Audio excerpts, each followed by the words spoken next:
aí Êxodo capítulo 17. Êxodo capítulo 17, a gente vai ler do versículo 1 em diante.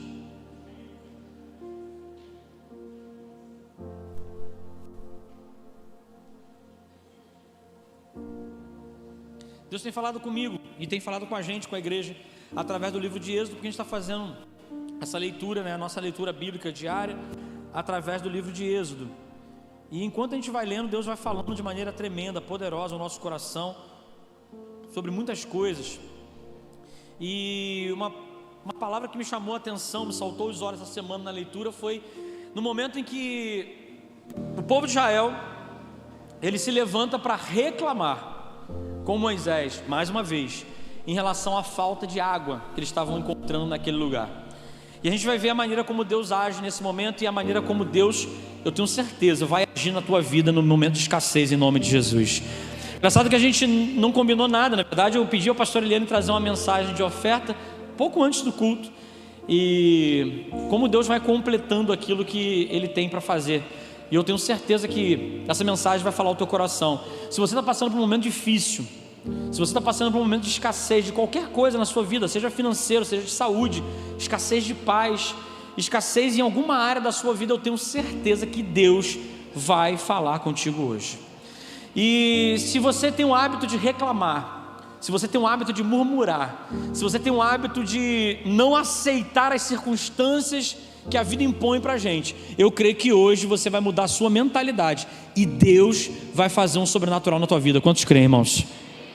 Lê comigo então Êxodo capítulo 17, versículo 1 em diante.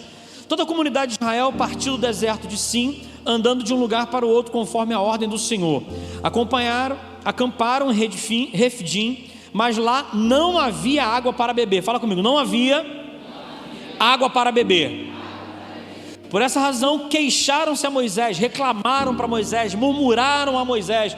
Cada versão vai dizer algo diferente, mas tudo significa a mesma coisa: se queixar, reclamar, murmurar, porque não havia água para beber. Por essa razão queixaram-se a Moisés e exigiram: dê-nos água para beber. Ele respondeu: por que se queixam a mim? Por que colocam o Senhor à prova? Mas o povo estava sedento e reclamou a Moisés: por que nos tirou do Egito? Foi para matar-nos de sede, a nós, a nossos filhos, aos nossos rebanhos? Então Moisés clamou. Repete comigo: Moisés clamou: que farei com este povo? Então estão a ponto de apredejar-me. Respondeu-lhe o Senhor: passe na frente do povo, leve com você alguma das autoridades de Israel, tenha na mão a vara com a qual você feriu o Nilo e vá adiante. Eu estarei à sua espera no alto da rocha do monte Horebe. Bata na rocha mas o teu Espírito Santo, Pai, a ministrar a tua palavra, nossas vidas e corações.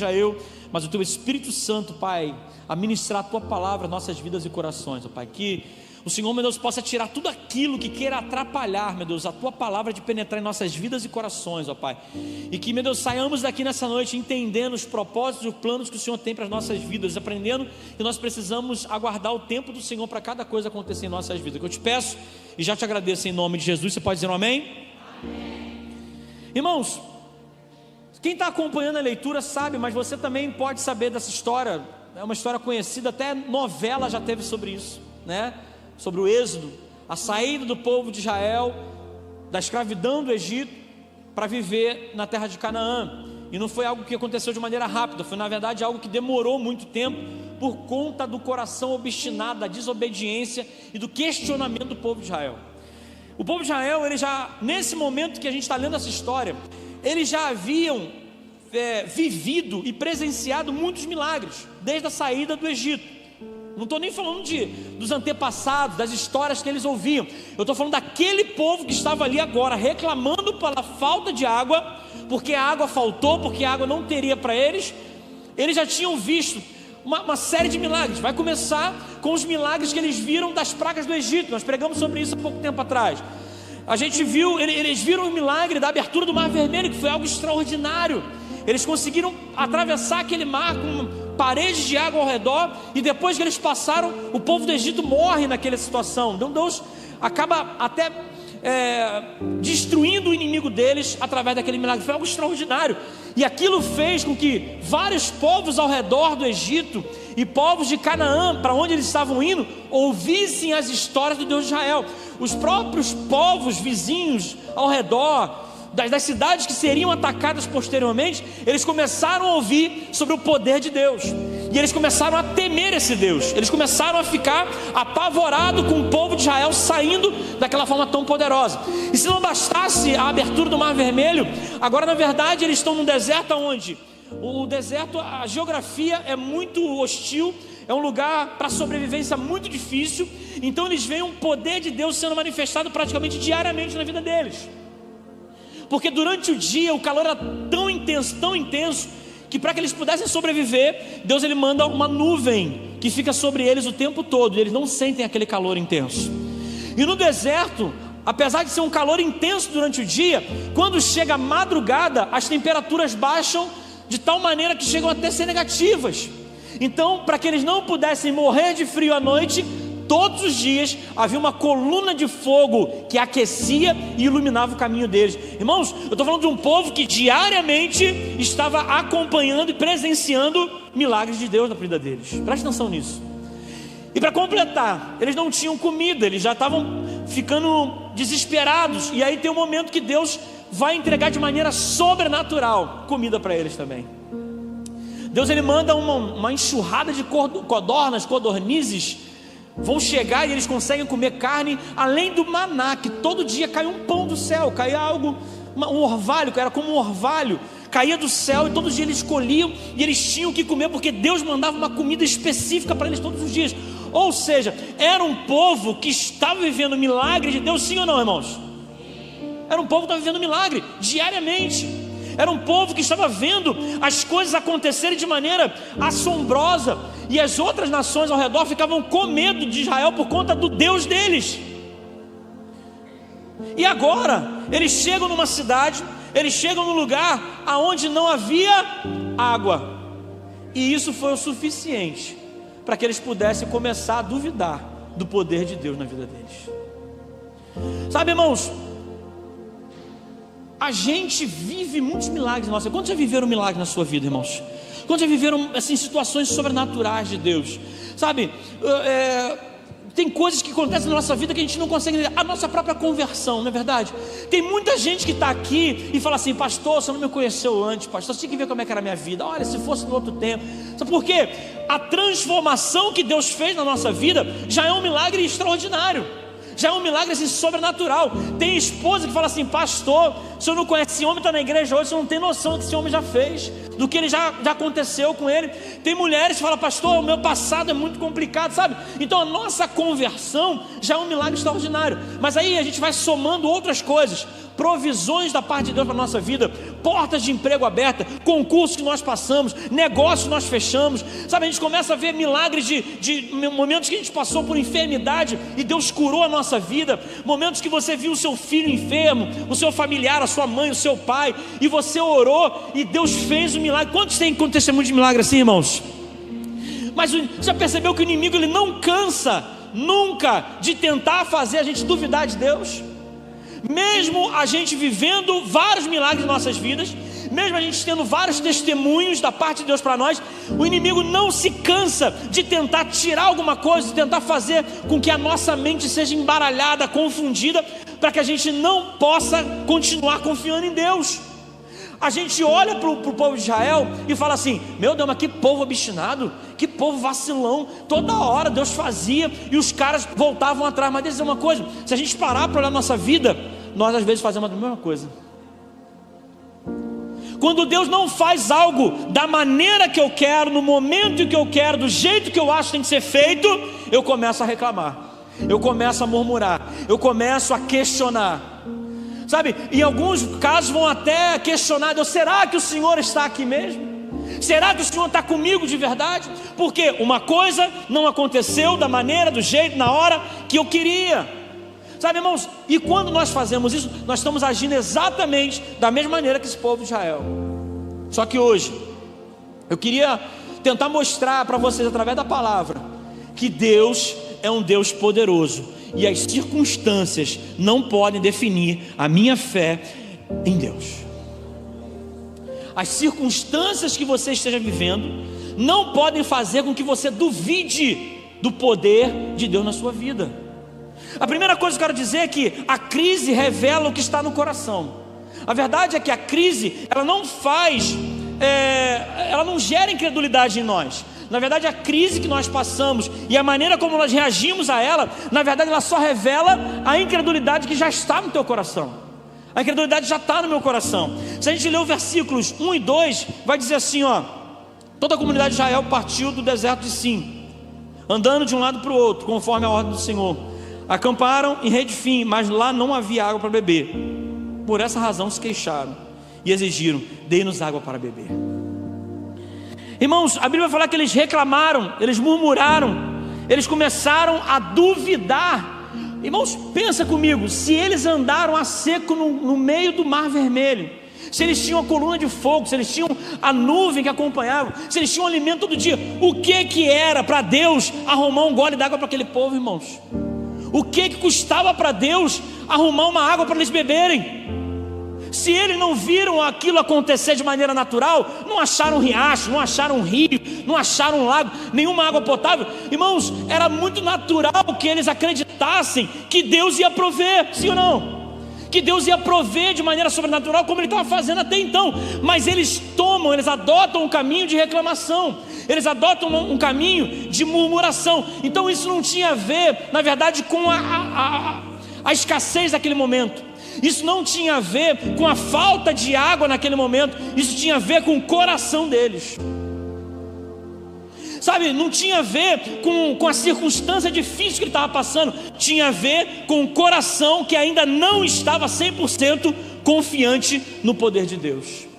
Sabe, irmãos, e muitas vezes, quando nós começamos a questionar, quando nós começamos a murmurar, quando nós começamos a falar com palavras contrárias em relação àquilo que tem acontecido em nossas vidas, isso na verdade está revelando só uma coisa para mim e para você, sabe qual é? Que ainda precisamos crescer na nossa fé. Não é que a gente não possa passar por dificuldades, não, todo mundo vai passar. Todo mundo vai passar por um momento difícil, todo mundo vai passar por momentos de escassez, todo mundo vai passar por momentos onde a nossa fé é provada. Mas são nesses momentos que a gente prova se a nossa fé realmente está firmada em Deus ou não. A nossa fé nunca vai ser provada no momento de bonança. A nossa fé nunca vai ser provada no momento em que eu estou no monte, no momento que as coisas vão bem, meu casamento está bem, minhas finanças estão ok, os meus filhos estão numa bênção, o meu ministério está voando. Minha fé não está sendo provada, irmão. A minha fé, a sua fé, ela vai ser provada nos momentos de falta. Quando a água faltar, e quando não tiver mais água, e quando faltar água essencial para você, e quando a tua saúde não estiver bem, e quando a saúde do teu filho não estiver bem, e quando acontecer um revés financeiro nas tuas finanças e você estiver endividado, e quando acontecer um problema no seu casamento que vocês quase se separaram, como que a sua fé age diante dessas circunstâncias? Isso na verdade vai revelar como está a sua fé dentro de você, como você está crendo em Deus, como você está inabalável ou não em relação àquilo que Deus pode fazer na sua vida, irmãos. Eu lembro quando a gente já passou por algumas situações de enfermidade. Quem é pai sabe, né, irmãos? Eu acho que quem é pai e quem é mãe, um dos piores momentos que a gente pode passar é a enfermidade dos filhos, nem nossa.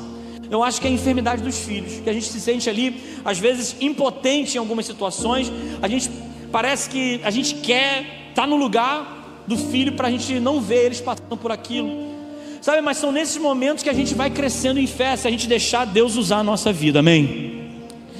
Eu lembro quando o Felipe ficou internado assim que ele nasceu. Ele foi para o hospital, estava com uma infecção, queimando em febre, com 5 dias de vida. Levamos correndo para o hospital, ele teve que ficar internado, raspou a cabeça. Nós ficamos apavorados com aquilo, irmãos, apavorados. Pais recém, de primeira viagem, sabia nada ainda, e vai para o hospital, aquela coisa, aquele desespero. Chega lá, ele tem que ficar no antibiótico, internado na UTI neonatal durante 7 dias, irmãos. De repente foram os piores 7 dias da nossa vida. E aí, a pastora recém-operada, tinha feito a cesárea. A gente não podia passar a noite lá com ele. A gente tinha que deixar ele a noite sozinho. Só durante o dia a gente podia ficar no hospital com ele. Levava ela para amamentar, trazia de volta, cheia de ponto, operada. Assim, uma semana muito complicada. Mas, irmão, não teve um dia naquela vida que a gente não jejuou e orou pela vida dele. Não teve um dia naquela semana que a gente não creu que o Felipe ia sair dali o mais rápido possível. Não teve uma semana que a gente não entrou naquele hospital e enquanto a gente orava por ele, a gente orava por várias crianças que estavam ao redor também, nas outras incubadeiras lá na UTI, na Natal. E sabe o que começou a acontecer? Tinha crianças que estavam lá 30 dias, 40 dias, 60 dias, elas começaram a ser liberadas daquele lugar, irmãos. Sabe, porque a nossa fé em Deus, a nossa esperança em Deus, naquele momento adverso, naquele momento complicado, naquele momento difícil que a gente estava vivendo, era tão grande que a gente sabia que a gente estava ali para tirar ele daquele lugar e orar para tirar daquele lugar, mas acabamos sendo usados por Deus para que outras famílias fossem abençoadas. Sabe, irmãos, Deus vai derramar sobre a tua vida uma fé tamanha que nem só a sua casa e a sua família vai ser abençoada, vão ter outras casas, outras famílias que vão ser abençoadas pela fé que o Senhor vai derramar sobre a tua vida hoje. A tua confiança em Deus vai fazer com que outras pessoas sejam abençoadas, irmãos. A gente precisa parar de duvidar de Deus, mesmo, irmãos, com as dificuldades acontecendo. Como reagimos às dificuldades, irmãos? A pergunta é: a gente vai clamar ou a gente vai murmurar diante das situações? A gente podia ficar se lamentando, chorando. Ai meu Deus, tem gente que começa a declarar palavras de maldição. Eu vou perder o meu filho. Liberou uma palavra, irmão. Liberou uma palavra de mão. Você pai, você mãe. Ou então, para outras situações, eu nunca mais vou recuperar o meu negócio. Eu nunca mais vou conseguir ganhar na vida, eu nunca mais vou conseguir perdoar ele, eu nunca mais vou conseguir perdoar. A gente começa a murmurar e liberar palavras malditas no momento de circunstâncias difíceis. E sabe o que acontece? O inimigo vai aproveitando dessas coisas para que ele possa te colocar cada vez mais para baixo, que você fique cada vez mais derrotado. Mas o Senhor hoje me trouxe aqui para fazer você parar de reclamar e começar a clamar, para você parar de liberar palavras malditas e começar a abençoar aquilo que não está bom na sua vida. Se o teu casamento não anda bem, a partir de hoje você vai começar a liberar palavras de bênção sobre o teu casamento. Se a tua vida financeira não está boa, você vai começar a liberar palavras de bênção sobre a tua vida financeira hoje. Você vai começar a clamar e orar a Deus e vai calar a sua boca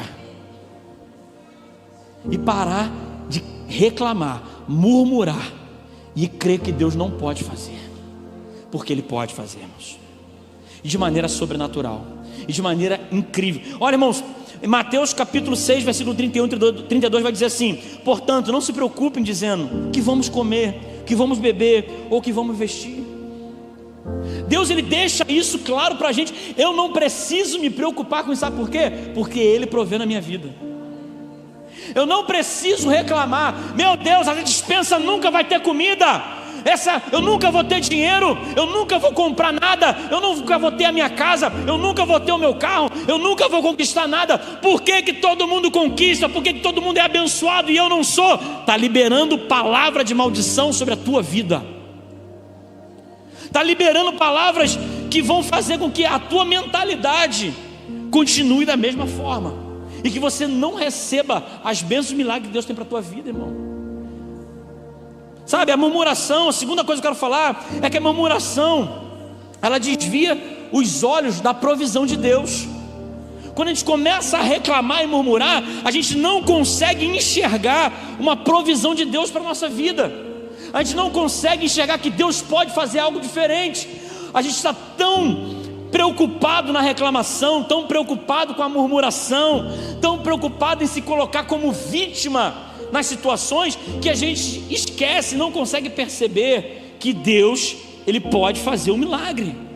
Ele tira a nossa visão daquilo que Deus pode fazer. Na verdade, a reclamação, a murmuração, elas conseguem mudar a realidade.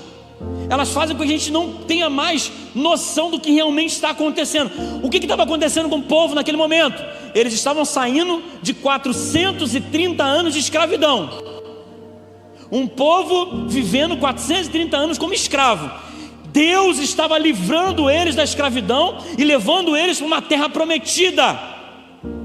Deus estava fazendo até então a maior bênção, a maior provisão que Ele poderia fazer para uma nação, para um povo, para um grupo de pessoas, tirando eles da escravidão de maneira poderosa, sem levantar uma arma, nada, e colocando esse povo numa terra prometida, que mana leite e mel, uma promessa de Deus, e Deus tem promessa sobre a tua vida. Só que, por causa da reclamação, por causa da murmuração, o coração murmurador deles, olha o que eles vão dizer no versículo 3 e 4, ele vai dizer assim, ó: mas o povo estava sedento e clamou a Moisés: por que você nos tirou do Egito? Foi para nos matar de sede, a nós, a nossos filhos, a nosso rebanho? Olha o que eles estão dizendo, irmãos. Eles viram Deus agir de maneira poderosa para tirar eles do Egito, mas agora, a caminho da terra prometida, eles não conseguem mais ver isso, por causa de uma situação difícil que eles estavam passando, por causa de uma falta de água. Agora eles estão duvidando de que Deus pudesse fazer algo milagroso por eles. Eles estavam no meio da maior bênção, eles estavam no meio do cumprimento da maior promessa que Deus tinha para a vida deles: sair da escravidão e ter uma terra abençoada. Só que no meio do caminho, por causa de um problema, eles param de perceber isso. A murmuração deles, a reclamação deles, o espírito de murmuração, de reclamação, falta de fé, fez com que eles parassem de enxergar qual era a promessa que estava se cumprindo na vida deles. E sabe, irmãos, tem muita gente aqui com promessas de Deus maravilhosas, lindas, poderosas. Tem muita gente que chega no reino de Deus, chega para Deus, entrega a sua vida para Jesus, ou às vezes ainda nem fez isso, mas ainda assim Deus tem muitas promessas sobre a tua vida. Deus tem coisas maravilhosas que Ele quer fazer contigo. Deus tem promessas para o teu ministério, o teu casamento. Deus tem promessas para a vida eterna. Nós vivemos eternamente com Ele, é tudo maravilhoso. Só que no meio do caminho as coisas não acontecem bem como nós achamos, as coisas não acontecem bem como nós planejamos, e a gente esquece de todos esses planos, esquece de todas as promessas de Deus por nós, para que possamos ficar reclamando. Sabe, irmãos, é uma tendência natural do ser humano, mas a questão da murmuração e da reclamação faz com que a gente tire os olhos do foco principal na nossa vida. Isso serve para qualquer coisa. Quer ver no trabalho? Senta do lado de alguém murmurador no trabalho, o teu trabalho vai piorar. Sim ou não? Irmão, você está ali fazendo o seu melhor, você está ali focado em fazer o seu melhor, dar mais do que a empresa pede. Você quer ser um bom funcionário, quer ser uma pessoa de sucesso. Irmão, não faça apenas aquilo que é pedido, faça além. Independente se vão te chamar de bajulador, de qualquer outra coisa, mas se você quer ter sucesso aonde você está, você precisa ir além. Você não pode ficar fazendo só aquilo que é para fazer e pronto. Aí você que quer fazer algo maravilhoso, você quer se destacar, você que quer ser alguém melhor, você sendo do lado de alguém, tu tá maluco, o chefe tá nem pra gente, irmão, tá nem, não cuida de nada, esse cara aí é só viagem, ele toda hora tá em tudo quanto é lugar, e a gente aqui ralando pra ele, botando dinheiro no bolso dele, e é isso, irmão, senta do lado de alguém, 2 minutos do lado de alguém murmurador, você está com outra cabeça se você deixar ser influenciado por ele. 2 minutos do lado de alguém murmurador, a tua cabeça muda, o teu foco muda, o teu objetivo vai para um outro lugar. Vamos para o ministério, a gente vai crescer, a gente vai fazer, vamos batizar, a célula vai ser uma bênção, a igreja vai crescer e tal. Tá maluco, o pastor tá doido, esse negócio aí tá fora. E se o líder, esse líder aí tá maluco, você para de graça, quer se mostrar para o pastor, quer se mostrar para a pastora, então, irmão, para 2 minutos do lado de alguém murmurador, que o teu ministério desanda, e dá ouvido. Na família, sempre tem alguém na família, irmão. Você vai contra um sonho, um projeto, olha, irmão, vou fazer um concurso, olha, e vai, você vai dar dinheiro para o governo, irmão, concurso, ninguém passa nisso não. Você tem ou não tem, irmão? Toda família tem. Não acredita em nada. Sabe o que é isso, irmão? É o murmurador, é a pessoa que está ali o tempo todo tentando desviar os olhos das pessoas para aquilo que realmente é o foco, a bênção e a promessa de Deus sobre a tua vida. Deus tem promessa, Deus tem bênçãos para derramar sobre a tua vida, só que a gente atrasa essa promessa, a gente atrasa os acontecimentos da nossa vida por conta de ficar murmurando e reclamando, e às vezes por causa disso aqui, Deus já abriu o mar, Deus já te curou, Deus já te salvou, que era mais difícil, faltou água, parece que o mundo acabou. Faltou água, parece que tudo acabou agora. E a salvação, e de onde Deus te tirou? E o que Deus já fez na tua vida? E os milagres que você já tem para contar? E as coisas que já aconteceram no passado? Deus tem cuidado ou não tem cuidado de você? Não é uma água, irmão. Se tiver que brotar água da rocha, vai brotar, e Deus vai prover na tua vida.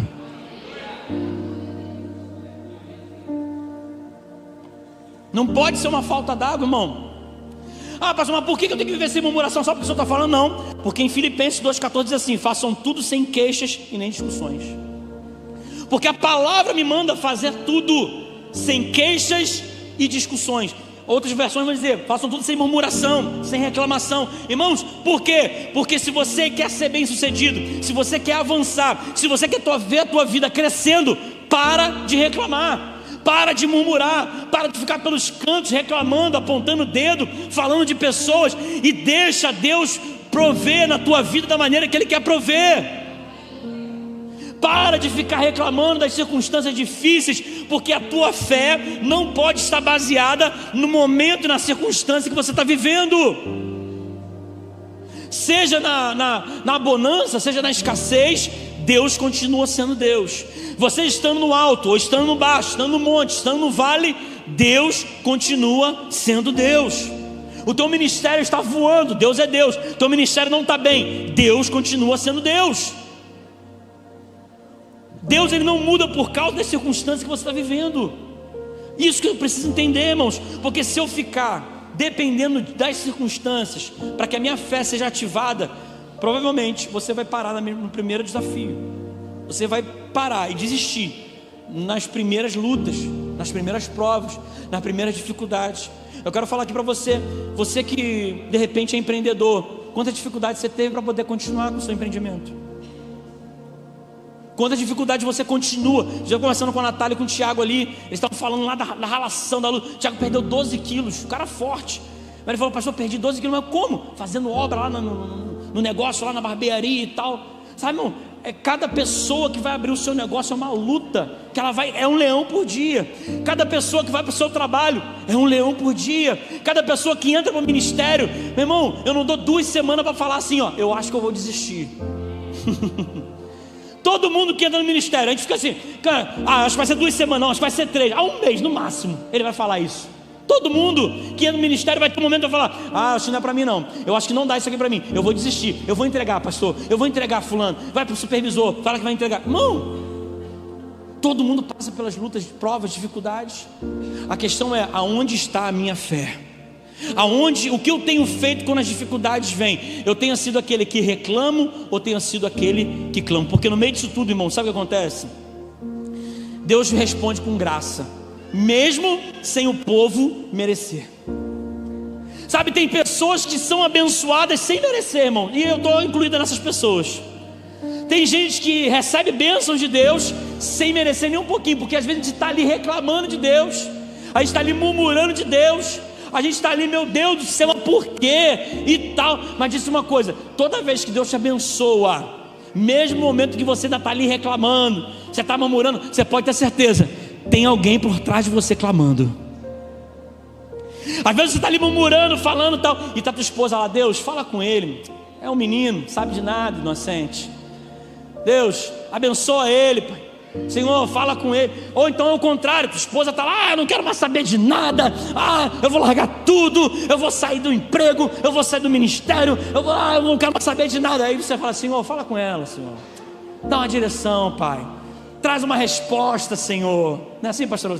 Vai lá, Senhor. E está ali o outro resmungando: eu nunca mais, eu não vou fazer mais. Você pode ter certeza, e Deus vai te abençoar, mesmo resmungando, mesmo murmurando, mesmo reclamando. Sabe por quê? Tem alguém intercedendo por você. Tem alguém que decidiu não reclamar, tem alguém que decidiu clamar. E foi o que aconteceu com Moisés. A gente vai ver no versículo 5 e 6 que ele vai pedir a Deus: Senhor. Irmãos, quando a gente está com dificuldade, quando a gente não sabe o que fazer, quando a gente não sabe que decisão tomar, para onde a gente vai? Para Deus. Moisés falou: Senhor, o que eu faço com esse povo, pai? Eles estão a ponto de me apedrejar porque faltou água. E aí Moisés fala assim: olha, por que vocês estão reclamando? Por que vocês estão provando a Deus? Porque Moisés fala assim: não é possível que vocês não entenderam ainda, não é possível que vocês não perceberam que Deus com mão poderosa fez tantos milagres e vai fazer mais um. E ele deixa claro: vocês não estão provando a mim, vocês estão provando a Deus. Quando a gente reclama e quando a gente murmura contra alguém, a gente pensa que às vezes está contra aquela pessoa, contra o líder, contra o pastor, contra o chefe. No final das contas, irmão, você está reclamando e murmurando contra Deus que te colocou nesse emprego, Deus te colocou nessa célula, Deus te colocou nessa igreja. Não é contra o líder, não é contra o pastor, não é contra o chefe. Você não está crendo que Deus pode fazer e prover na tua vida. Esse é o problema. E a gente precisa mudar isso, irmãos. Deus, ele faz o seguinte, ó, ele fala: ferirás a rocha. Vai, Moisés, faz o seguinte, olha o que ele diz, presta atenção. Pega aquela vara que lá atrás você tocou no Nilo, feriu o Nilo e saiu sangue, lembra? Foi um milagre, não foi? Sim ou não? Pega aquela vara que você fez um milagre, pega aquele milagre lá de trás e traz agora, que eu vou fazer um outro milagre na frente desse povo. Sabe o que Deus está falando? Traga à memória aquilo que te dá esperança. Deus está dizendo: olha, irmão, olha para aquele milagre que já aconteceu lá atrás, olha para a tua conversão, olha para a tua mudança de vida, olha para a cura que já aconteceu, e eu vou fazer de novo na tua frente do mesmo jeito, para você ver que eu sou o Deus que cuida de você. Pega lá o cajado que feriu, e agora pega essa rocha e bata e fira a rocha, que dessa rocha vai sair água para o povo beber, de maneira extraordinária, de maneira milagrosa, de maneira sobrenatural. Mais uma vez eu vou prover na vida desse povo, mesmo eles estando reclamando. Mas Moisés foi clamar, por isso Deus proveu na vida deles. E vou dizer mais, semana passada eu falei sobre tipologia, aquilo que é do Antigo Testamento e aponta para Cristo no Novo Testamento. Mais um exemplo agora. Essa rocha em que ela foi ferida, e por causa da ferida aquele povo viveu e trouxe água para que eles pudessem viver. A rocha eterna foi ferida na cruz do Calvário, para que fosse derramado água viva sobre a tua vida. Você merecia isso, irmão? Eu merecia isso? Não, porque a gente é reclamador, a gente é murmurador, a gente fala um monte de besteira, a gente faz um monte de besteira, mas ainda sem merecer, o Senhor se entregou por nós. Aquela rocha ferida que significa Cristo cuidando de cada um de nós, irmãos. Quando Moisés toca, fere aquela rocha e sai a água, ele está dizendo: irmão, eu vou prover dos lugares menos favoráveis, eu vou prover do lugar que você nunca vai imaginar que pode sair. Ainda assim eu posso prover na sua vida. E muitas das vezes Ele faz isso sem a gente merecer. Foi o que aconteceu ali, irmãos. Deus não age com base no nosso mérito, mas na sua misericórdia. Romanos vai falar que Deus demonstrou o amor dele por nós quando ainda éramos pecadores. Sabe, eu e você nem existíamos ainda, e Ele já tinha morrido por nós. E depois, quando eu comecei a existir, eu fiz um bocado de besteira na vida, e ainda assim Ele já tinha morrido por mim lá antes. Você já tinha feito um bocado de besteira na vida, mas Ele já tinha morrido por você. Ele prova o amor porque Ele fez isso antes mesmo até de nos conhecermos. Antes de você existir, Ele já tinha feito a parte dele no acordo. Essa é a prova de amor de Deus por nós. Sabe, às vezes com a nossa esposa, com o nosso marido, com o cônjuge, a gente pensa assim, ó, eu sei que as coisas vão mudar aqui, mas eu só vou mudar se ele mudar primeiro.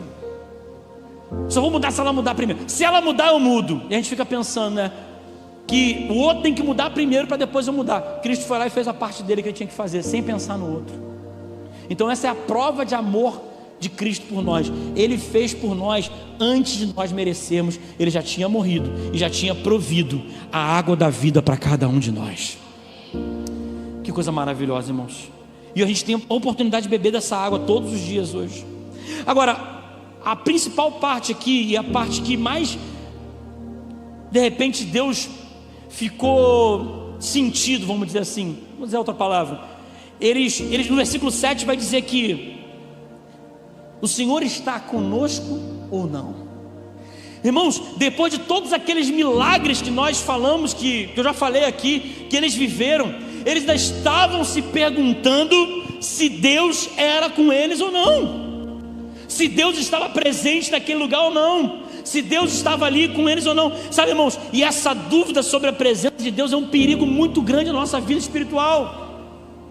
Você duvidar se Deus está contigo ou não no teu ministério é um desastre.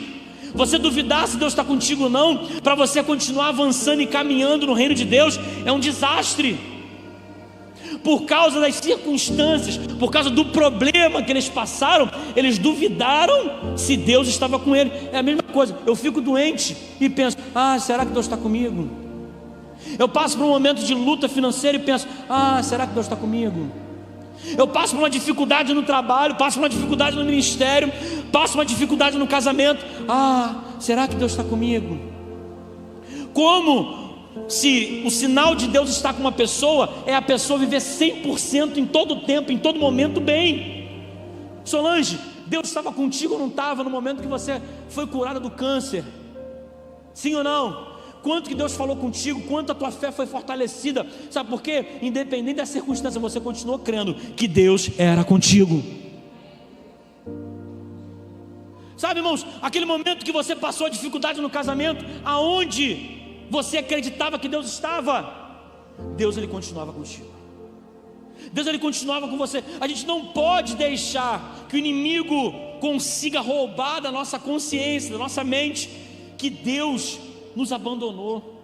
A gente não pode deixar que o inimigo venha colocar seta no nosso coração, pensando que Deus não está conosco por causa dos problemas que nós passamos. Irmãos, se a gente for olhar toda a história bíblica, a gente vai ver que ela é recheada, permeada de pessoas imperfeitas, pessoas que passaram por dificuldades severas, pessoas que passaram por problemas seríssimos, e Deus estava com elas. E Deus se provou o tempo todo, que caminhava com elas o tempo todo, irmãos. Não é o fato de você passar dificuldades, você passar lutas, você passar provas, que vai dizer se Deus está contigo ou não. Eu não posso questionar a Deus por causa disso. Eu só preciso continuar confiando em Deus. Teve os discípulos, teve uma vez que eles estavam no barco e eles duvidaram de que Deus podia fazer algo. E eles acordam Jesus: Senhor, mestre, você não se preocupa com essa tempestade? Senhor, acalma vento, acalma mar. E tudo cessou. E ele falou: homens de pequena fé, até quando vocês vão ficar desse jeito? Até quando? Passou um período de tempestade, um período difícil, é apavoramento, é desespero, não sabe o que fazer, não sabe para onde ir. Sabe sim, irmãos. Sabe o que você tem que fazer no momento de desespero? Está aqui, ó. No momento de dificuldade, sabe o que você faz? Dobra mais ainda. Quanto mais lá embaixo, quanto maior o desespero, quanto maior a luta, quanto maior a dificuldade, desce mais, que Deus vai prover na tua vida. Para de reclamar, irmão, para de murmurar. Está na hora da gente começar a viver a nossa fé prática, e a gente provar que a nossa fé realmente ela é viva dentro de nós. E no momento de luta, no momento de dificuldade, no momento que a água faltar, no momento que eu não tiver algo que eu preciso para sobreviver, ainda assim, a minha confiança está no Deus de Israel. A minha confiança está no Senhor Jesus, que provê na minha vida todos os dias. E para terminar, irmãos, em tempo de escassez, confie em Deus. Não permita que as circunstâncias façam você duvidar da presença e da fidelidade de Deus na sua vida, irmãos. Sabe, eu acho que Deus fica olhando assim para a gente às vezes e fala: meu Deus, não aprendeu nada ainda. Não aprendeu nada. Já fiz tanto pela vida dele. Esse Fabrício aí não é possível. Olha, tirei ele, já tem 26 anos que está nessa caminhada aí, ainda fica desesperado em alguns momentos, ainda duvida que alguma coisa pode acontecer. Não é possível, tanta coisa que eu já fiz na vida dele, tanta coisa que eu já fiz através da vida dele, tanta coisa que ele já viu de milagre. Ele fica olhando assim: não é possível, ele está pensando, está preocupado com alguma coisa. Deus tem solução para tudo na nossa vida, irmãos. O que a gente precisa é colocar a nossa fé em prática. O que a gente precisa é parar de reclamar. Eu quero que nessa noite a gente possa sair daqui hoje com essa mentalidade. Irmão, se você para ficar dando ouvido para reclamadores, você vai parar com isso a partir de hoje. Se você é o reclamador, se você é a murmuradora, você vai parar com isso a partir de hoje. E você vai ver, você vai falar assim: pastor, eu vou parar hoje. E você pode até parar meio duvidando: olha, pastor, eu não acredito muito que você está falando isso aí não, mas eu vou parar agora. Daqui, eu vou falar para vocês, daqui a 3 meses você vê como a sua vida vai estar. Vou fazer um desafio contigo. Se você parar, quando sentir vontade de murmurar, quando sentir vontade de reclamar, você vai pegar um copo d'água e vai colocar na boca.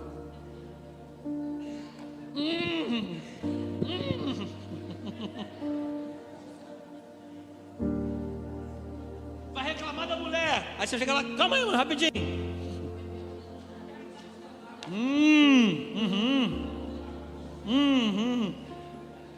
Fica com a água na boca até passar a vontade de reclamar. Mulher, vai reclamar do marido.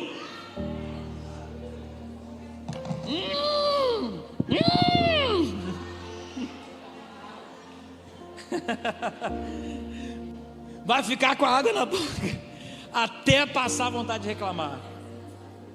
Vai reclamar do chefe, vai lá no bebedouro. Vai ter gente, meu irmão, que vai ficar assim sem continuar, vai ser urinar o tempo todo. Vai ter gente que vai encher a bexiga de tal maneira vai ficar bem hidratado. Irmãos, começa a pensar. Quando você for reclamar, para e lança uma palavra de bênção. Quando você for murmurar, profetiza algo de bom que vai acontecer no teu trabalho.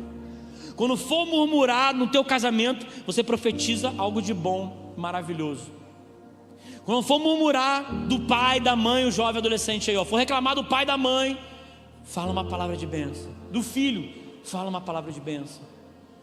E começa a ver. Eu te dou um desafio, daqui a 3 meses a tua vida vai estar diferente. Daqui a 3 meses a tua vida vai mudar no trabalho. Daqui a 3 meses a tua vida vai mudar na tua família. No teu casamento vai mudar. As tuas finanças vão mudar se você parar de reclamar e começar a fazer algo e profetizar bênção sobre a tua vida financeira. Sabe, irmão, a gente precisa começar a nos posicionar. Assim como Moisés se posicionou, irmão. Em todo momento aquele povo reclamou. Em todo momento aquele povo murmurou. E todas as vezes que o povo murmurava, eu estou contando uma história, mas são várias dessas. Várias dessas. Toda vez que o povo reclamava, murmurava, Moisés ia lá e clamava.